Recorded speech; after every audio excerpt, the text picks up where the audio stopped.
Welcome to Season 3 of Reverse the Rebound Weight Gain. My name is Georgie Beams, and I'm a registered psychologist with over 10 years of experience working exclusively in food cravings, eating, and weight.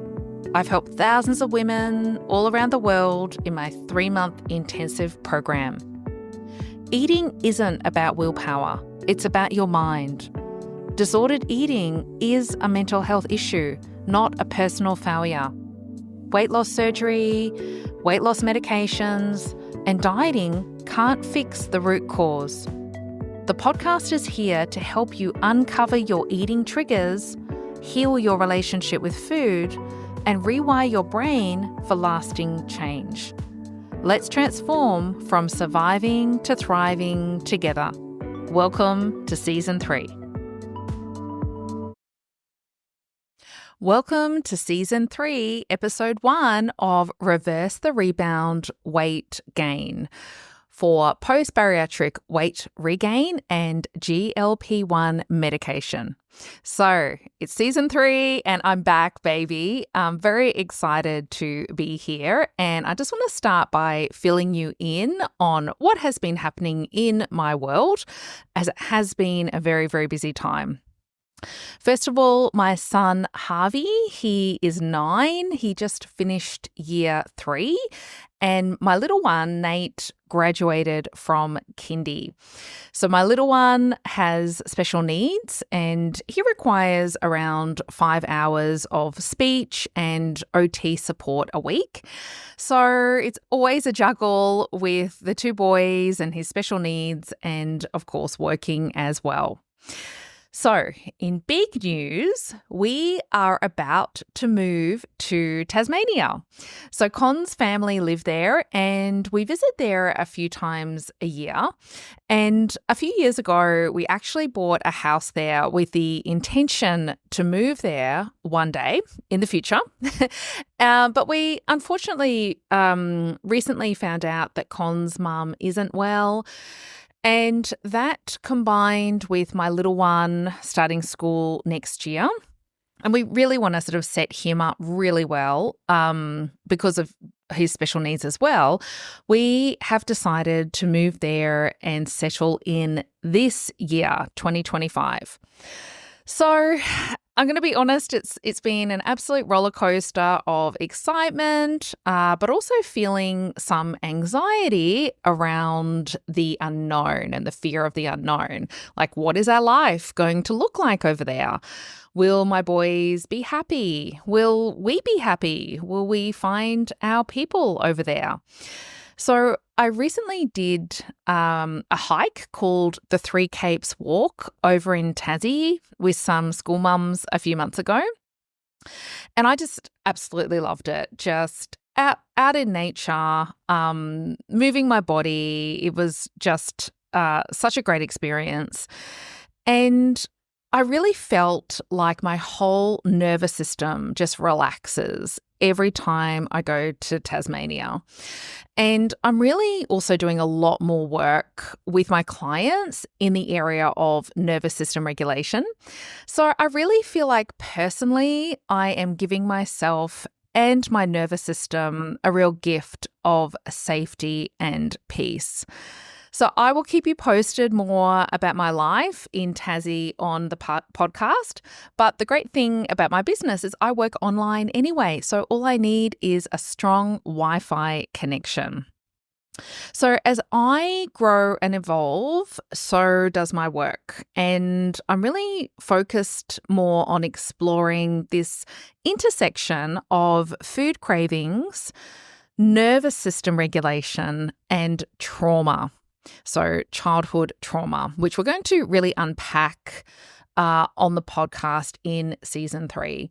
And I feel like I'm really hitting my strides in this area. I am so passionate about this work. And in fact, my passion continues to grow the more I do this work. And I really feel with all of my experience and professional development and research, I just feel so good about the work that I'm doing with my clients. And I can see how transformative and healing it is. And I've started to collect case study data in the last 12 months with my clients in my 3-month intensive. And what the research and the data has shown me is from when they start the program to when they finish the program, they have anywhere from 60 to 90% more control over their cravings.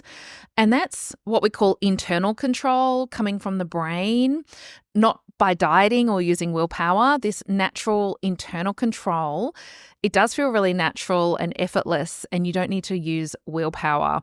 So you can go to the grocery store and forget to go down the confectionery aisle, or you can have chocolate in the fridge and forget about it, or just have one little piece without needing to get rid of it straight away, all in one go. As well, I collected data on clients' mental health, and mental health also significantly improved, so they feel less stuck and more hopeful. And the clients can release anywhere from 2 to 12 kilos of excess weight as a byproduct of doing this work and getting that natural control without needing to deprive themselves. So if you want to come and check out the case study information, then I'll pop the link in the show notes so you can delve into that. I've got a really great video where I unpack all of that as well. So season 3 is all about this theme of the intersection of food cravings, nervous system regulation, and trauma. And I can't wait to unpack it all with you. The other piece of news is I'm now on Spotify. Yay! So I'm really excited. So if you're listening to me on Spotify, a big hello to you. So I'm going to take you on a bit of a journey in season 3, and my intention is to go deeper for you to really understand your internal system a lot more and really start to get to the root cause behind your cravings and your sabotage pattern. Another change for season 3 is that I'm incorporating messages for the weight loss medication market as well.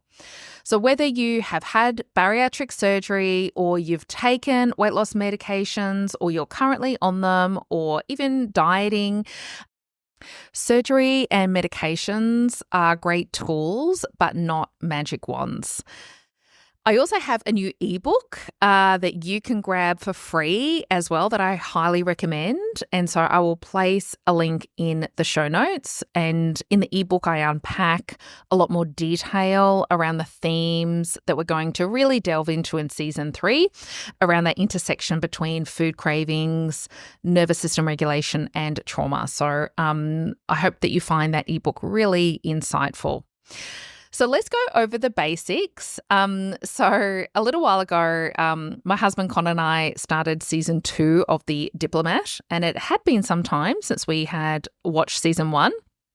And we started it and we had no idea what was going on because it just sort of picked up off where it left off in season 1. So I am going to do something similar, which is really just give you a summary of the key themes that we have been discussing and unpacking in the podcast. So if you have struggled with eating and your weight for most of your life, this pattern is called a disordered eating pattern. Now, I have had many clients who have been quite shocked that this area of eating is actually a mental health issue. It's not about lack of willpower or control. Now, a disordered eating pattern, as I mentioned, is a mental health issue. It really does need psychology as part of the treatment plan. And surgery and medication alone does not heal your relationship with food in the longer term. As I said, they're great tools, but the tools won't fix a disordered eating pattern. Now, all of our eating and our sabotage patterns happen at a subconscious level. So it's not just about eat less and move more. I have seen hundreds of clients who consciously really want to get to their goal weight, but there's another part of them that actually just eats in the moment. And that's really the area that I work in, this sabotage pattern. It's definitely the deeper work. It's complex. And what we do as well is deal with the parts of us that want to keep us safe, protected, and unchanged. This is how we are wired. We are wired to survive, not thrive. This is why the area of eating is so complex and it has many layers to it. And this might explain when you start something new, like it's the new year here at the moment. So there's, a lot of New Year's resolutions when it comes to eating and weight. You might start off really well and then get to the 7-day, 7-week, 7-month time frame, and then those old eating patterns sneak back in. And this is because we have different parts of us that we're going to explore in season 3. I can't wait to unpack it all with you. Now, let's talk about dieting for a moment. Dieting leads to weight gain in the longer term. The research shows this. So if you want to gain weight, start dieting. The way that I work is to update the brain's pathways for the natural control around food. And research shows that natural control leads to natural weight loss. This is what true freedom looks like. As I mentioned, you can have the chocolate in the house and forget about it.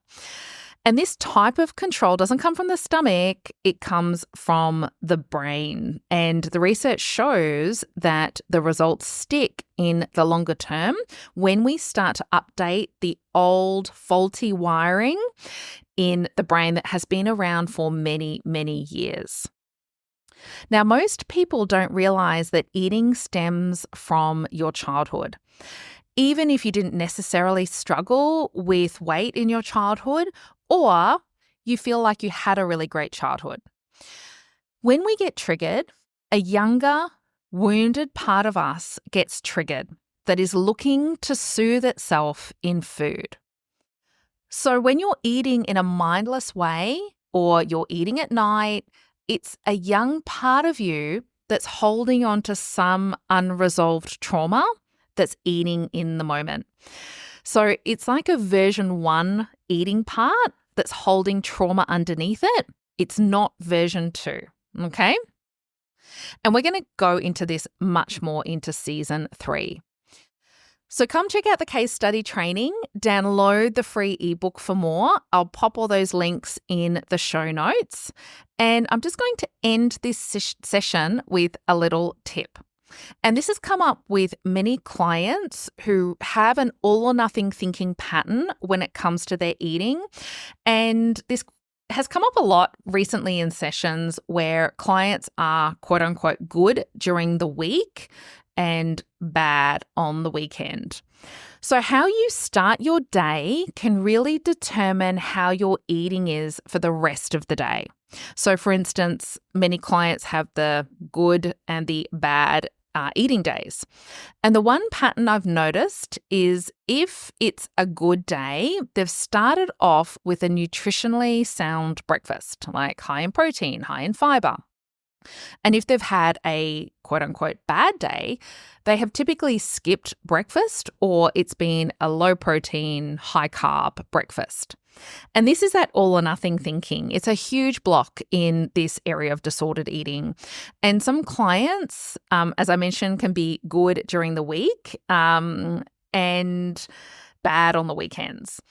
And again, once we dig a bit deeper, what we have really identified is that they have a different breakfast on the weekends as they do during the week, or on the weekends they're having breakfast later and then they're skipping lunch, and this is just throwing their routine. So my tip, this is just a practical tip. We know that there's a lot of deeper work to be done in the area of all or nothing thinking. But a practical tip to consider is planning to have a high protein, nutritious breakfast and keep your breakfast structure the same during the week as you do the weekends. So really how you start your day, you're really setting yourself up in your version 2, your thriving self at the start of the day, during the week, and again for the weekends. So you'll start to keep some of that all or nothing thinking at bay. So that's it from me. I'm excited to delve into season 3 with you. Thank you for being here, and I'll see you in the next episode. Thank you for joining me on the podcast.